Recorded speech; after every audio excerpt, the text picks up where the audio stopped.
యేసుక్రీస్తు నామం పేరిట ప్రియుని స్వరాన్ని వీక్షిస్తున్నటువంటి ప్రియులందరికీ మరొకసారి ప్రేమపూర్వకమైన వందనాలు తెలియజేస్తున్నాము. దేవుని ఉచితమైన మహాకృపను బట్టి మరొకసారి మీతో కలిసి మాట్లాడడానికి ప్రభువారు నాకు ఇచ్చిన ఈ గొప్ప భాగ్యమును బట్టి దేవుని స్తుతిస్తూ మిమ్మల్ని వాక్యములోనికి ఆహ్వానిస్తున్నాం. ఈ దినం ఒక ప్రత్యేకమైనటువంటి మాటను క్రైస్తవ సంఘానికి, సేవకులకు మరియు ప్రతి విశ్వాసికి, ఇతరులకు కూడా ఈ సందేశాన్ని తెలియచేయడానికి ప్రయత్నం చేస్తున్నాం.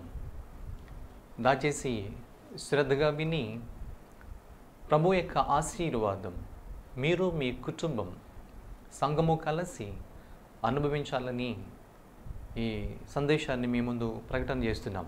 వాక్యాన్ని చదువుతున్నాం, వాక్యాన్ని బోధిస్తున్నాం, వాక్యాన్ని ధ్యానం చేస్తున్నాం. చాలా సంతోషం. బైబిల్ చెబుతున్న మాట ప్రకారంగా దేవుని యొక్క వాక్యమును దివారాత్రములు ధ్యానం చేయాలని సెలవిస్తూ ఉంది. ఆ పని చేస్తూనే మందిరానికి వెళుతున్నాం, వాక్యాన్ని వింటూ ధ్యానం చేస్తున్నాం. అయినప్పటికీ వాక్యములో ఉన్నటువంటి శక్తిని మనము గ్రహించలేనటువంటి అంధత్వములోనికి ఒక్కొక్కసారి వెళ్ళిపోతున్నాం. బోధించే మేము కానివ్వండి, బోధ విన్నటువంటి విశ్వాసులు కానివ్వండి, క్రైస్తవ్యాన్ని గమనిస్తున్నటువంటి ఇతరులు కానివ్వండి, దేవుని యొక్క వాక్యములో ఉన్నటువంటి శక్తిని ఈ దినం అర్థం చేసుకోకుండా మన జీవితాన్ని కొనసాగిస్తున్నామేమో అనిపిస్తుందన్నమాట. ఎందుకనంటే గత దినాల్లో దేవుడు ఒక చక్కని విషయాన్ని నాకు నేర్పించారు. జరుగుతున్నటువంటి పరిణామాలను దృష్టిలో పెట్టుకున్నప్పుడు ఒక స్పష్టమైనటువంటి సత్యాన్ని దేవుడు నాకు నేర్పించారు. అంటే మిగతా వాళ్ళకి నేర్పించలేదు అని నా ఉద్దేశం కాదు. నేను ఒకనొక స్థలానికి వెళ్ళినప్పుడు ఆ స్థలంలో జరుగుతున్నటువంటి విధానాన్ని, స్థలం అంటే దేవుని యొక్క మందిరానికి వెళ్ళాము.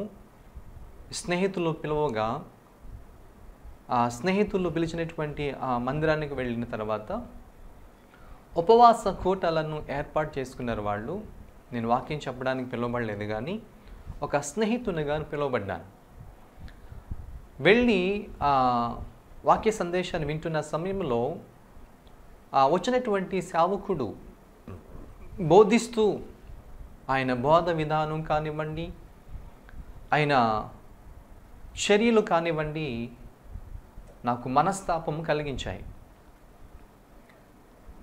దాన్ని దృష్టిలో పెట్టుకుని ఇంటికొచ్చి ఆలోచన చేస్తున్నప్పుడు దేవుడు ఒక విషయాన్ని నాకు తెలియజేశారు. అంటే నా అంతరాత్మలో దాని గురించినటువంటి ఆలోచన చేస్తుండగా నాకు పరిశుద్ధ గ్రంథములో నుండి కొన్ని విషయాలు దేవుడు జ్ఞాపకం చేశారు. అందరికీ తెలిసిన సంగతులే, ఇవి క్రొత్త సంగతులేమి కూడా కాదు. అయితే దానిని మనము సంపూర్ణంగా ఎరగని కారణాన్ని బట్టి, ఈ లోక సంబంధమైన తత్వం మనను పీడిస్తున్నటువంటి స్థితిని బట్టి దేవునికి వాక్యమైతే ఎరిగి ఉన్నాము, యేసుక్రీస్తు వారిని కూడా ఎరిగి ఉన్నాము. అయితే దానిలో ఉన్నటువంటి శక్తిని లేక సారాంశాన్ని మనము కాస్త మిస్ అయిపోతున్నామేమో అనిపిస్తుంది అన్నమాట. ఎందుకంటే ఎవరిష్టానుసారంగా వాళ్ళు క్రైస్తవ సంఘములను, విశ్వాసులను పరిపాలన చేస్తున్నారు. బోధకులు బోధిస్తున్నారు, విశ్వాసులు వింటూ వారి విశ్వాసాన్ని పెంపొందింపజేసుకుంటున్నారు.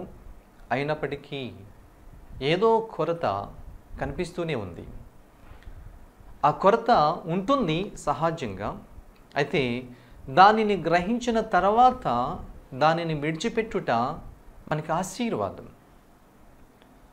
దేవునికి వాక్యం మనతో మాట్లాడుచున్నప్పుడు విని చెవిటివారుగా ఉండిపోవడం కాదు కానీ, ఏ సమయంలో ఏ సందర్భంలో దేవుడు మనతో మాట్లాడుచున్నారో ఆ మాట్లాడుచున్నటువంటి సందర్భం ఏమిటో మనము కాస్త వివేచన చేసుకున్న వారమై, ఏదైనా లోటు లేక లోపము పొరపాటు ఉన్నట్లయితే ఆ వాక్యం మనతో మాట్లాడుచున్నప్పుడు సేవకులు కానివ్వండి, విశ్వాసులు కానివ్వండి, సరి చేసుకోవడానికి ప్రయత్నాలు చేయాలి.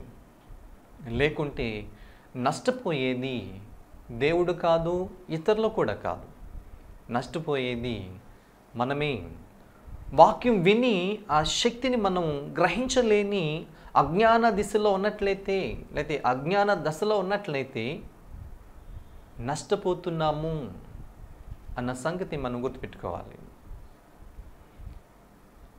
దయచేసి దేవుడు నాతో మాట్లాడినటువంటి ఆ సందేశాన్ని, ఆ సందర్భాన్ని, ఈ దినాన్ని అనేకులకు ఈ మీడియా ద్వారా తెలియచేయాలని ఆశించి నేను ప్రయత్నం చేస్తున్నాను. దాంతో వినండి, శ్రద్ధగా వినండి. విని ఒకవేళ మీకు ఆ విషయము ముందే మీకు తెలుసుంటే సంతోషించి దేవుణ్ణి స్తుతించండి. ఒక్కవేళ ఇంతవరకు సరైన రీతిలో అర్థం చేసుకోకపోతే, దేవుడు నాతో మాట్లాడి ఉన్నారు, ఇక నుంచి నేను వాక్యానికి విధేయురాలనై జీవిస్తాను. ఇంతవరకు నేను నా సుబుద్ధిని ఆధారం చేసుకుని ఒకవేళ ఈ విధంగా ఉంటే ఉండొచ్చు గాక. అయితే మన దేవుడు కృపగల దేవుడు, ఆయన క్షమించడానికి సంసిద్ధమైనటువంటి మనసు కలిగిన వారని వాక్యం సెలవిస్తూ ఉంది. ఆయన కృప కొరకు మనం కనిపెడితే ఆనందించేవారని వాక్యం సెలవిస్తూ ఉంది. మన తప్పిదమ్ములను మనం ఒప్పుకుంటే కనికరాన్ని పొందుకుంటామని వాక్యం సెలవిస్తూ ఉంది. దాచిపెట్టుకుంటే, లేకుంటే దాటివేస్తే దేవుని కృపను మనం కోల్పోతాం. దేవుడిచ్చేటువంటి ఆశీర్వాదాన్ని మనం కోల్పోతాం. దేవుడు మన కొరకు దాచిపెట్టినటువంటి ఆ బహుమానములను మనం కోల్పోయే ప్రమాదం అనేది ఉంది. కాబట్టి దయచేసి గమనించండి. ఈ సందేశాన్ని వింటున్నటువంటి ప్రియ స్నేహితులారా, నాతోటి జత పనివారు కానివ్వండి, సంఘములో ఉన్నటువంటి విశ్వాసులు కానివ్వండి, ఈ సందేశాన్ని ఎవరైతే వింటున్నారో కుటుంబ సహితముగా, స్త్రీలు లేక పురుషులు, యవనస్తులు, సేవకులు, సేవకురాండులు, ఈ సందేశాన్ని జాగ్రత్తగా వింటే నిశ్చయంగా మీరు మేలు పొందుకుంటారు. నిశ్చయముగా మీరు ఆశీర్వదించబడతారు. దేవునికి చిత్తం ఏదో గ్రహించి ఆయన ఇష్ట ప్రకారమైనటువంటి జీవితాన్ని జీవించడానికి అవకాశం మనకి దేవుడు అనుగ్రహిస్తారు. శ్రద్ధగా విని ఈ దినం ఈ వాక్యము ద్వారా మీరు మేలును పొందుకోవాలని, మేలును అనుభవించాలని, శాపానికి కారణం కాకుండా ఆశీర్వాదములోనికి మీరు ప్రవేశించాలన్న ఉద్దేశంతో ఈ విషయాన్ని మీకు ప్రకటన చేస్తున్నాము. ఏమిటి ఆలోచిస్తున్నారా? జాగ్రత్తగా వినండి. ఆయన నాతో మాట్లాడిన మొట్టమొదటి మాట, జాగ్రత్త సుమి అన్నారు. వెంటనే నేను షాక్ అయ్యాను. దేవుడు హెచ్చరిస్తున్నారు. ఎవరిని అనంటే, ఇష్టానుసారంగా తనకు నచ్చినట్లుగా, తనకు వచ్చినట్లుగా వాక్యాన్ని ఉల్లంఘించి, వాక్య సత్యాన్ని గ్రహింపు లేకోకుండా బోధిస్తున్న బోధకులకు ఆయన చెప్తున్నమాట, జాగ్రత్త సుమి. వాక్యాన్ని సరిగా అర్థం చేసుకోలేకోకుండా యథాలోపంగా జీవిస్తున్నటువంటి విశ్వాసితో మాట్లాడుతున్నమాట, జాగ్రత్త సుమి అని దేవుడు ఈ దినాన్ని హెచ్చరిస్తున్నారు. జాగ్రత్త సుమి, జాగ్రత్త సుమి అని. ఎందుకు జాగ్రత్త? నేనేం తప్పు చేశానని జాగ్రత్తగా ఉండాలి? నేను చేసిన పొరపాటు ఏమిటి? నేను వాక్యం చదువుతున్నాను కదా, మందిరానికి వెళుతున్నాను కదా, వాక్యాన్ని బోధిస్తున్నాను కదా, ఇక నాకెందుకు జాగ్రత్త అని అజాగ్రత్తగా ఉంటున్నటువంటి స్థితి దేవుడు గమనిస్తున్నారు. వాక్యములను హెచ్చరిస్తుంది. నిజమే వాక్యాన్ని చదువుతున్నావు, నిజమే వాక్యాన్ని బోధిస్తున్నావు, నిజమే వాక్యాన్ని ధ్యానం చేస్తున్నావు, అయితే జాగ్రత్త లేని స్థితి నీలో ఉంది అని దేవుడు మనలను హెచ్చరిస్తున్నారు. నన్ను కలుపుకుని ఈ మాట మాట్లాడుతున్నాను. మనం జాగ్రత్తగా ఉండాలి. ఎందుకు జాగ్రత్తగా ఉండాలి అని ప్రశ్నించుకుంటే బైబిల్ చెప్తున్న అతి సామాన్యమైనటువంటి విషయాలు, అందరికీ బాగా ఎరికైనటువంటి సంగతులే. మర్మము కాదు, ఇది క్రొత్త సంగతులు కూడా కావు. మన అందరికీ విశ్వాసికి తెలిసిన సంగతులు, బాధకులైన మనకి తెలిసినటువంటి సంగతులే. అయితే దేవుడు మరొక కోణములో మనకు తెలిసినటువంటి విషయాల్లో నుండి ఆయన మనతో మాట్లాడడానికి ఇష్టపడుతున్నారు. ఎందుకు జాగ్రత్తగా ఉండాలి అని తిరిగి మనం ప్రశ్నించుకుంటే మాట్లాడుతున్న మొదటి మాట, సంఘం అంటే ఏమనుకుంటున్నావు? బోధిస్తున్న నీవు, బోధ వింటున్నటువంటి నీవు. సంఘం అంటే ఏమనుకుంటున్నాం? సంఘం నా ఇల్లు. దేవుడు మాట్లాడుతున్న మాట, సంఘం నా ఇల్లు. ఇప్పుడు దేవుని ఇల్లుగా పిలువబడుతున్నటువంటి సంఘాన్ని ఏ విధంగా నీవు లేక నేను అర్థం చేసుకున్నాం? దేవుని ఇల్లును నీవు ఏ విధంగా దేవుని ఇంటిలో నీవు పని చేస్తున్నావు? దేవుని ఇల్లును పాడు చేస్తున్నావా? దేవుని ఇల్లును నీవు గౌరవించి ఆయన చిత్త ప్రకారంగా నీకు అప్పగించిన పనిని చేయగలుగుచున్నావా? ఒకసారి గమనించాలి. మొట్టమొదటిగా గమనించవలసిన విషయం ఎవరు అనంటే, మాలాంటి బోధకులం ఈ సంగతి మర్చిపోయాం. సంఘం అంటే యథాలోపంగా చూస్తున్నాం. సంఘం అంటే ఏదో, సంఘం అంటే నా సొత్తు, సంఘం అంటే ఏదో లోకపరంగా ఆలోచిస్తున్నామే కానీ దైవచిత్త ప్రకారంగా ఆలోచన చేస్తే ఎంత భయంకరమో. సంఘము నీ సొత్తు కాదు, సంఘము నా సొత్తు కాదు, సంఘము విశ్వాసుల సొత్తు కాదు, సంఘము దేవుని సొత్తు అయి ఉన్నది అని వాక్యం సెలవిస్తూ ఉంది. దీంట్లో మొదటి మాటగా సంఘము అనంటే దేవుని ఇల్లు అని వాక్యం సెలవిస్తూ ఉంది. పాత నిబంధన కాలములో మోషే గారిని దేవుడు మాట్లాడుతున్న మాట, మోషే నా ఇల్లంతటిలో నమ్మకమైన వాడు అని సాక్ష్యం పొందుకున్నారు దేవుని చేత. ఈ దినం మోషే దేవుని ఇంటిలో పనివాడై ఉన్నారని వాక్యం సెలవిస్తుంది. నమ్మకమైన పనివాడు మోషే. మరి దినం నీవు నేను అనగా బోధిస్తున్న మనం ఎవరి ఇంటిలో మనం ఉన్నాం? దేవుని ఇంటికి ఒక సరిహద్దు ఉంది. ఆ దేవుని ఇంటికి సరిహద్దు లోపల మనం ఉన్నాం. ఆ సంగతి మర్చిపోకుండా ప్రతి సేవకుడు, ప్రతి విశ్వాసి గుర్తుపెట్టుకోవాలి. సంఘము అనంటే దేవుని ఇల్లు. హెబ్రీలకు రాసిన పత్రికలో 3వ అధ్యాయం మొదటి నుంచి చదువుకున్నట్లయితే అక్కడ రాయబడింది, ఇందువలన పరలోక సంబంధమైన పిలుపులో పాలు పొందిన పరిశుద్ధ సహోదరులారా, మనము ఒప్పుకొనిన దానిని అపోస్తులుడును ప్రధాన యాజకుడును నైన యేసు మీద లక్ష్యముంచుడి. దేవుని ఇల్లంతటిలో మోషే నమ్మకముగా ఉండినట్టు ఈయన కూడా తను నియమించిన వానికి నమ్మకముగా ఉండెను. ప్రతి ఇల్లును ఎవడైనా ఒకని చేత కట్టబడును, సమస్తమును కట్టినవాడు దేవుడే. ఇంటి కంటే దానిని కట్టిన వాడెక్కువ ఘనత నొందునట్లు ఈయన మోషే కంటే ఎక్కువ మహిమకు అర్హుడుగా ఎంచబడెను.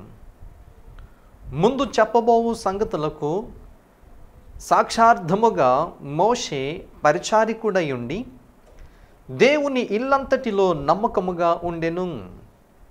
అయితే క్రీస్తు కుమారుడై ఉండి ఆయన ఇంటి మీద నమ్మకముగా ఉన్నాడు.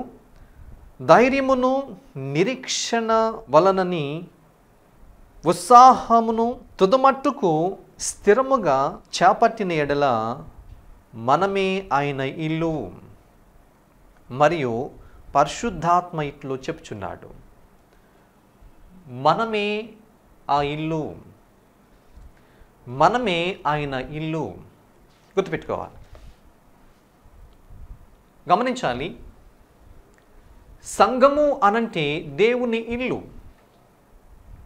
ప్రతి ఇంటికి ఒక సరిహద్దు ఉంటుంది, ఒక పొలిమేర కూడా ఉంటుంది. దాని లోపలికి అన్యుడు ప్రవేశింపకూడదు. ప్రవేశిస్తే ఆ ఇంటి యజమానుడు చర్య తీసుకుంటారు. అక్రమముగా సరిహద్దు రాళ్లను కూడా జరపడానికి, ప్రక్కన పెట్టడానికి ఎవరు ప్రయత్నాలు చేయకూడదు. ఎందుకనంటే సరిహద్దు రాళ్ళనేవి ప్రతి ఇంటికి, ఇంటి స్థలానికి ఉంటుంది. దేశానికి, రాష్ట్రానికి, జిల్లాలకు, మండలాలకు, గ్రామాలకు, పట్టణాలకు ప్రతి ఇంటికి సరిహద్దు ఉంటుంది.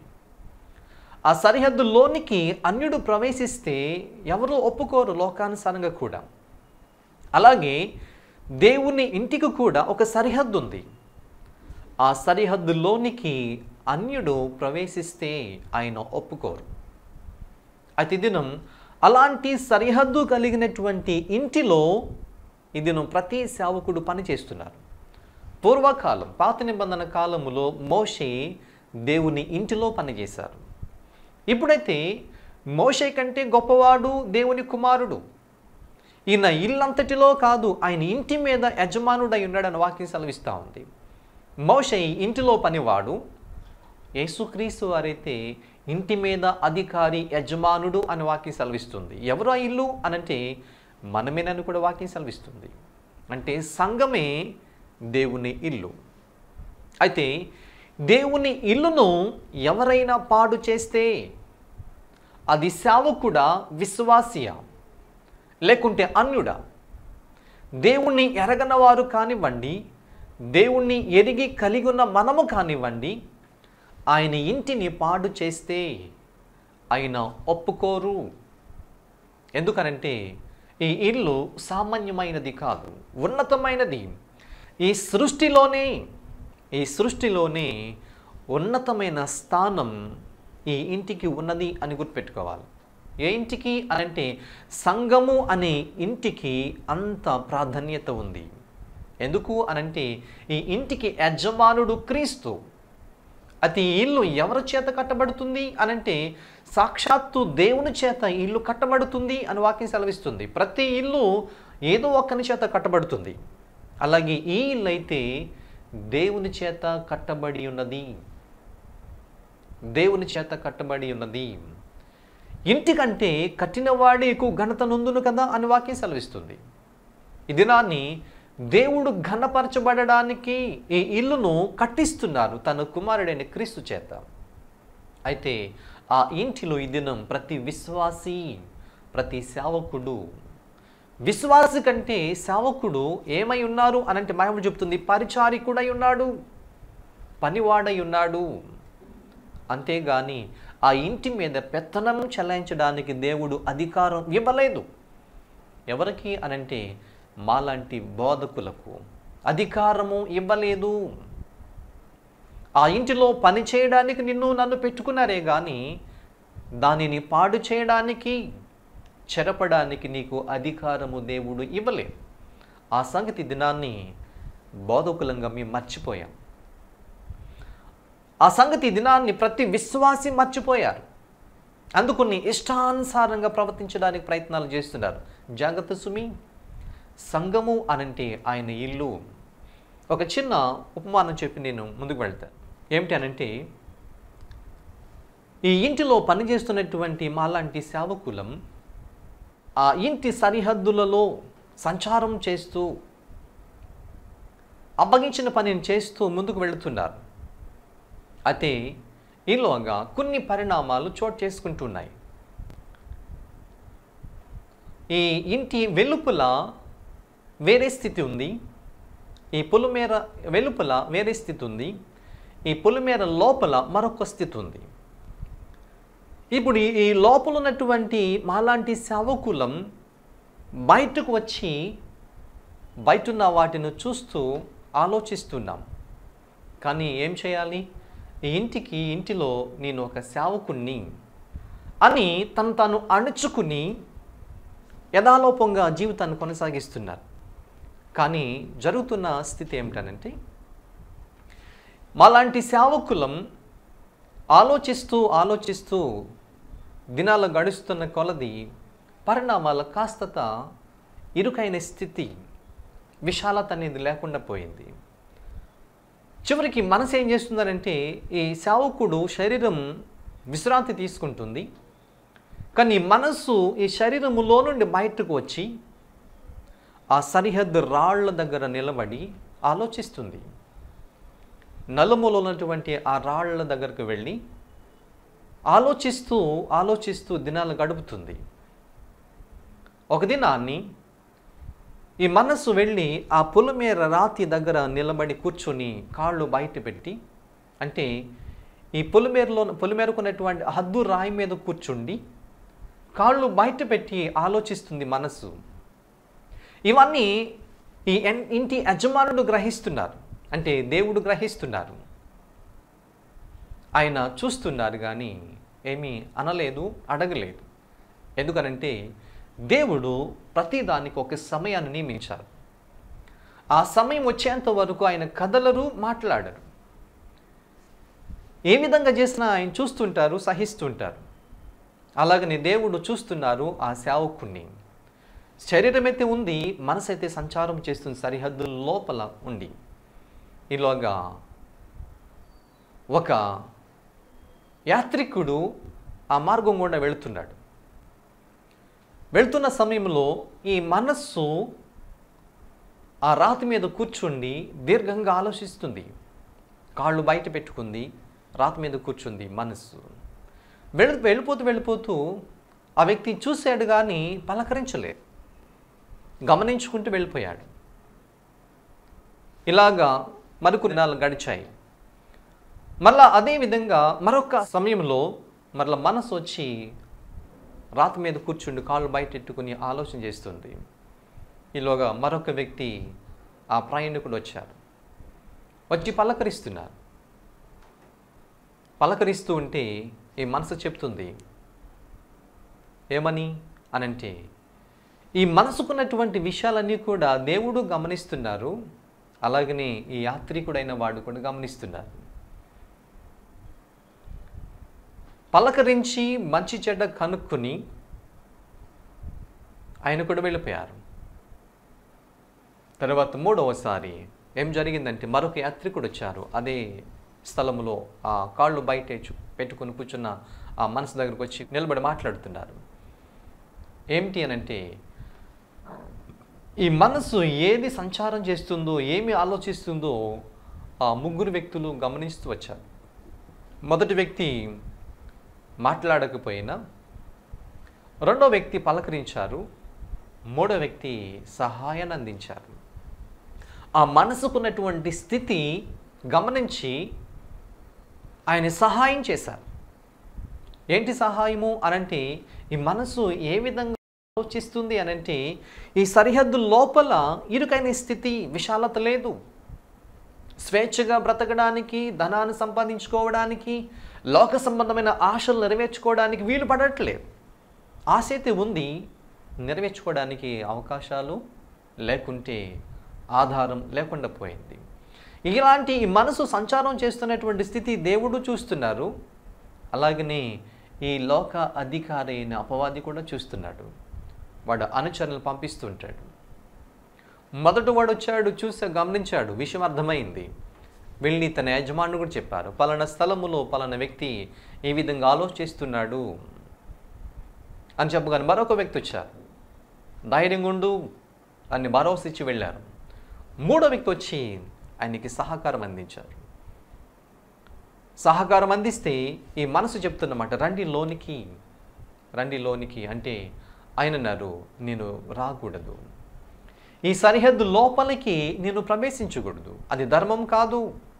ఎందుకనంటే ప్రతి ఇల్లుకి ఒక సరిహద్దు ఉంటుంది. పొరుగువాడు ప్రవేశిస్తే యజమానుడు ఊరుకోరు అన్న సంగతి వాడికి తెలిసింది. కానీ ఈ సరిహద్దు లోపల నివాసం చేస్తున్నటువంటి ఈ సేవకునికి కానివ్వండి, విశ్వాసికి కానివ్వండి, ఆ సంగతి అర్థం కాలేదు. అందుకని దారండబోతున్న ఆ వ్యక్తిని ఆహ్వానిస్తున్నారు లోనికి. కానీ ఆ వ్యక్తి రావడానికి ఇష్టపడలేదు. గల కారణం ఏమిటనంటే ఆ సరిహద్దులోనికి ప్రవేశిస్తే ఏం జరుగుతుందో ఆయనకి తెలుసు. కానీ దినాన్ని అందులో పనిచేస్తున్నటువంటి మనకి అర్థం కాలేదు. అందుకని ఆయన లోనికి రాకపోయినా వాడి కార్యాలు జరిగించుకునే మార్గాన్ని ఈ దినాన్ని వాడు ఎంపిక చేసుకున్నారు. ఎవరు ఆ మార్గము అనంటే బోధిస్తున్న మేమే మార్గం, మందిరానికి వస్తున్నటువంటి విశ్వాసులే మార్గం. దుష్టుడు ఒకవేళ ప్రవేశించడానికి చట్టవిరోధమే కాబట్టి వాడు ప్రవేశించడానికి ఆలోచిస్తున్నాడు. నేను దాంట్లోనికి వెళితే ఈ ఇంటి యజమానుడు చర్య తీసుకుంటాడు. కానీ నిన్ను వెళ్ళకోకుండానే నా కార్యాలు జరగాలి అనంటే ఒక విశ్వాసిని లేకుంటే ఒక బోధకుణ్ణి దుష్టుడైనటువంటి సైతాను, ఈ లోక అధికారి ఏ విధంగా వాడుకోవాలో వానికి తెలుసు. ఇప్పుడు ఈ వ్యక్తికి సహాయం చేయడానికి ఎందుకు ముందుకొచ్చాడు దుష్టుడు అనంటే గమనించాలి. ఆ సరిహద్దు రాయి మీద కూర్చుండి కాళ్ళు బయట పెట్టాడు. లోపల ఉంటే మాట్లాడడానికి కానీ వాడు ప్రవేశించడానికి కానీ అవకాశం ఉండకపోను. అందుకని ఈ కాళ్ళు బయట పెట్టి అంటే ఆలోచిస్తుంది, వెళ్ళడానికి కూడా మనసు సిద్ధంగా ఉంది. ఆ విషయాన్ని దుష్టుడు గమనించాడు, తన అనుచరులను పంపించి మాట్లాడిపించాడు. ఇంకా చెప్పాలంటే చాలా దీన్ని వివరించవచ్చు, కానీ సమయము క్లుప్తంగా ఉంది కనుక నేను అర్థం కావడానికి మీకు చెప్తున్నానంతే. ఈ ముగ్గురు కూడా పరిచారికులు చాలా తెలివిగా ఆ వ్యక్తితో డీల్ చేశారు. ఈ మూడో వ్యక్తి చేస్తున్న సహాయానికి స్పందించినటువంటి ఈ సేవకుడు అడ్రస్ అడుగుతున్నారు, ఫోన్ నెంబర్ అడుగుతున్నారు. కానీ ఫోన్ నెంబర్ ఇవ్వలేదు, అడ్రస్ కూడా ఇవ్వలేదు. ఎందుకో తెలుసా? నీకు ఏ సమయంలో ఏది అవసరమో నా యజమానుడికి తెలుసు. నువ్వు జస్ట్ నీ మనసులో ఆలోచన చేస్తే చాలు సహాయం చేయడానికి వస్తాను. నా ఫోన్ నెంబర్ అక్కర్లేదు, నా డీటెయిల్స్ కూడా అక్కర్లేదు, నేను లోపలికి కూడా రానక్కర్లేదు. నేను రాకపోయినా, నా ఫోన్ నెంబర్ నీ దగ్గర లేకపోయినా, నా డీటెయిల్స్ నీ దగ్గర లేకపోయినా, నీ డీటెయిల్స్ అన్నీ మా దగ్గర ఉన్నవి. మా యజమానుడు దాతృత్వం కలిగిన వాడు.